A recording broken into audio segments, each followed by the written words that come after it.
நீங்க என்ன பத்தி எவ்வளவு வேணா வதந்திகளை பரப்புங்க, என்ன வேணா நெகட்டிவிட்டியை ஸ்ப்ரெட் பண்ணுங்க. ஒரு வாக்கியம் என் படம் ரிலீஸ்க்கு 1.5 மாசம் முன்னாடி ஒரு நெகட்டிவ் கேம்பெயின் ஏற்படுத்தி ஸ்ப்ரெட் பண்ணுங்க. அந்த கண்ணுக்கு தெரியாத கையும் என் ரசிகர்கள் ஒருத்தர் தீப்பந்தமா எரிஞ்சிட்டு இருக்கிற நடிகர் தனுஷ்கும் ஆர்த்தி ரவிக்கும் தொடர்பு இருந்ததா பாடகி சுஜித்ரா ரீசெண்டா சொல்லியிருந்தாங்க. ரவி மோகனுக்கு சப்போர்ட் பண்றதா நினைச்சு அவங்க சொன்ன விஷயத்தினால நெட்டிசன்ஸ் பலரும் தனுஷ் அண்ட் ஆர்த்திய சேர்த்து வச்சு பேசினாங்க. அதுக்கு பதிலடி கொடுக்கும் விதமா குபேரா ஆடியோ லான்ச்ல தனுஷ் பேசியிருக்க விஷயம் தான் சோஷியல் மீடியால இப்ப வைரல் ஆயிட்டு வருது. இயக்குனர் சேகர் கமலா இயக்கத்துல தனுஷ், நாகார்ஜுனா, ராஷ்மிகா இவங்களோட நடிப்புல வெளியாக இருக்கிற குபேரா படத்துடைய ஆடியோ லான்ச் நேத்து சென்னையில் நடந்துச்சு. வழக்கம் போல இந்த முறையும் தமிழர்களுடைய பாரம்பரியமான வேட்டி சட்டையில நிகழ்ச்சிக்கு வந்த தனுஷ் கடைசியா மேடை ஏறி பேசினாரு. அப்போ ஒருவேளை சாப்பாட்டுக்கே வக்கில்லாம இருந்திருக்கேனோ, தன்னை சுற்றி பரவும் எதிர்மறை கருத்துக்களை குறித்தும் பேசியிருக்காரு.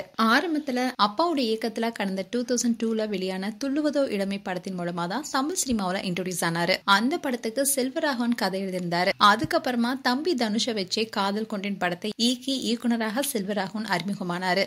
இதை தொடர்ந்து நடிகர் ரஜினிகாந்துடைய மகள் ஐஸ்வர்யா ரஜினிகாந்த திருமணம் செஞ்சுக்கிட்டாரு. சில பிரச்சனைகள் காரணமா அவங்க விவாகரத்து செஞ்சு பிரிஞ்சிட்டாங்க. அப்படி இருந்தாலும் தன்னுடைய மகன் யாத்ராவுடைய பட்டமளிப்பு விழால மனைவியுடன் கலந்து கொண்ட போட்டோஸ் அண்ட் வீடியோஸும் இணையத்துல தீயா பரவ ஆரம்பிச்சது. அண்ட் ரீசெண்டா கூட நடிகை நயன்தாரா அண்ட் தனுஷ் இடையே சமீபத்துல சட்ட போராட்டமும் சோசியல் மீடியா சண்டையும் வெடித்து பெரும் பரபரப்பை ஏற்படுத்தினுச்சு. அது மட்டும் இல்லாம எந்த பிரபலம் விவாகரத்து செஞ்சாலும் அதுக்கு தனுஷ் தான் காரணம்னு சினிமா வட்டாரத்தை தேவையற்ற வதந்திகளை சில திட்டமிட்டு பரப்பிட்டு வராங்க. தன்னை சுத்தி பரவும் நெகட்டிவிட்டி குறித்து நேத்து நடைபெற்ற குபேரா படத்துடைய இசை வெளியீட்டு விழால வெளிப்படையா பேசி தகுந்த பதிலடி கொடுத்திருக்காரு தனுஷ்.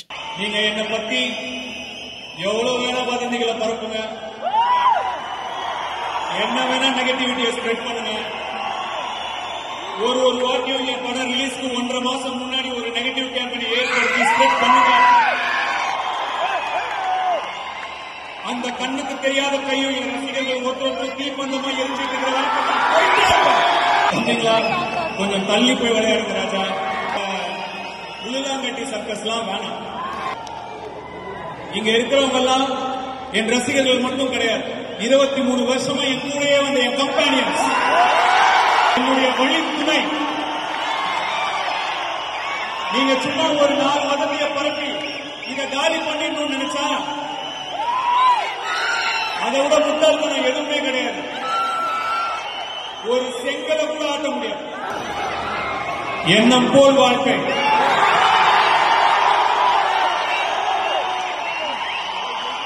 எண்ணம் போல் தான் வாழ்க்கை. யாரும் எடுத்துக்க முடியாது. நமக்குங்கிறதையும் சந்தோஷமா இருக்கு. சந்தோஷத்தை வெளியே தேடாதீங்க. சந்தோஷம் உங்களுக்கு உள்ளதா இருக்கு. Happiness is a choice. It's inside you. நான் ஒருவேளை சாப்பாடுக்கு வக்கில்லாம இருந்திருக்கேன், இப்போ ஒரு நல்ல நிலைமையில இருக்கேன். எந்த நிலைமையில இருந்தாலும் நான் சந்தோஷமா தான் இருப்பேன். ஏன்னா சந்தோஷத்தை எப்பயுமே வெளியே தேடுறது கிடையாது, உள்ளதான் தேடும்.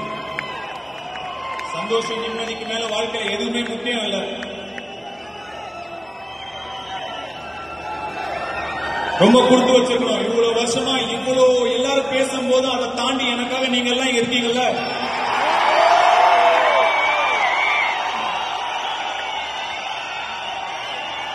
நான் ரொம்ப கொடுத்து வச்சிருக்கேன். மேலும் இது போன்ற வீடியோஸை பார்க்க நியூஸ் தமிழ் கிட்ஸ் சேனலை சப்ஸ்கிரைப் பண்ணுங்க. மறக்காம நோட்டிபிகேஷன் பட்டனை கிளிக் பண்ணுங்க.